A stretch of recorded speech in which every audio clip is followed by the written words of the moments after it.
बिस्मिल्लाहिर्रहमानिर्रहीम ला तरकबुन्ना तबकन अन तबक फमा लहुम ला युमिनून। हाज़रीन, ये जो मैंने कुरान मजीद की दो आयात पढ़ी हैं, इनमें अल्लाह रब्बुल इज़्ज़त ने एक तबक से दूसरे तबक जाने की तरफ इशारा किया है। इन आयात में अल्लाह रब्बुल इज़्ज़त ने दो टोक लफ्ज़ों में फरमाया है कि तुम एक तबक से दूसरे तबक यकीनन सवारी करते हुए जाओगे और तुम ये अल्लाह की पशीन गोई वाली जो निशानियाँ हैं इसको देखकर ईमान क्यों नहीं लाते। रब्बुल इज़्ज़त ने कहा, ये जो मैंने पशीन गोई की है तुम्हें कि तुम चांद पर ज़रूर पहुँचोगे, तुम एक तबक से दूसरे तबक यकीनन जाओगे, तुम इन अलामात को, इन निशानियों को देखकर अल्लाह पर ईमान क्यों नहीं लाते।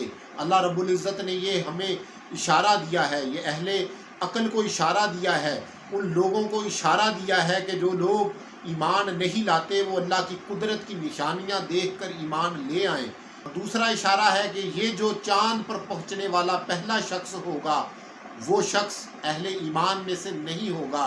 वो नील आर्मस्ट्रांग और उसके दो साथी जो चाँद पर पहली मरतबा पहुँचते हैं, कदम रखते हैं, अल्लाह की कुदरत की निशानियाँ देखते हैं, कुरान मजीद की पशीन गोई पूरी होती हुई देखते हैं और देखकर ईमान क्यों नहीं लाते।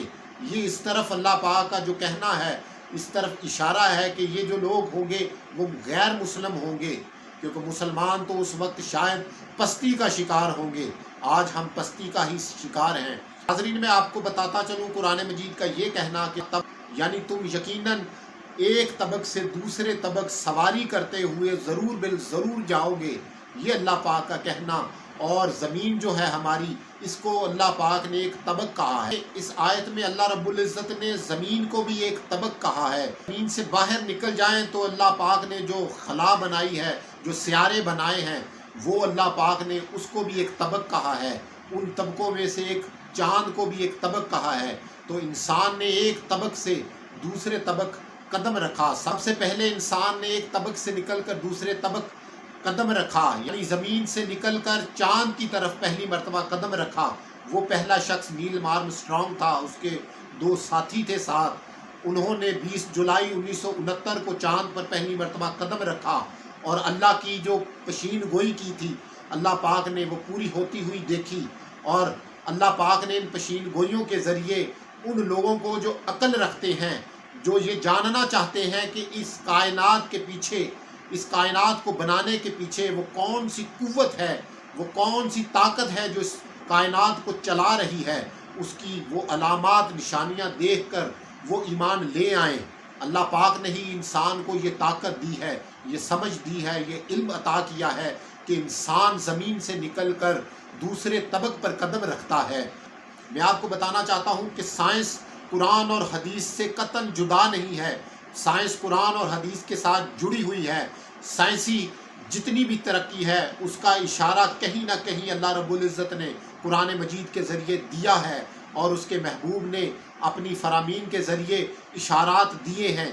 साइंस जो है वो कुरान और हदीस के आगे सजदा रेज़ होती हुई दिखती है। मैं आपको बताना चाहता हूँ कि साइंस और दीन कहीं भी जुदा नहीं है।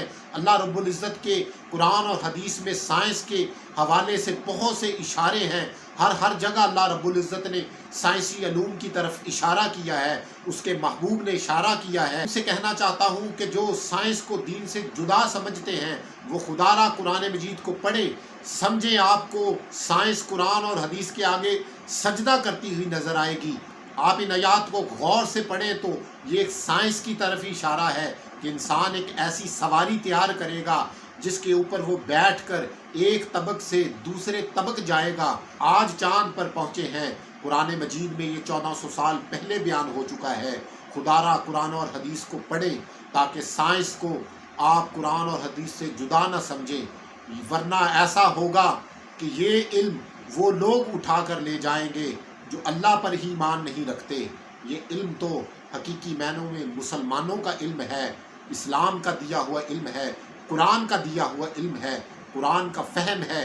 इसको समझें, पढ़ें ताकि हम इंसानियत को एक ऐसी तरक्की दे सकें ताकि लोग इस्लाम की तरफ राग़ब हों, ईमान की तरफ राग़ब हों। अल्लाह रब्बुल इज़्ज़त जो सारी कायनात को चलाने वाला है, हर तबक को चलाने वाला है, अल्लाह रब्बुल इज़्ज़त पर वो लोग ईमान लाने वाले बन जाएं। कुरान और हदीस के इस फ़हम को समझना चाहिए, इस पैगाम को समझना चाहिए। بس انہی الفاظ کے ساتھ اجازت چاہتا ہوں کہ اللہ رب العزت امت مسلمہ پہ رحم فرمائے، ہمیں سائنس کی ترقی عطا فرمائے،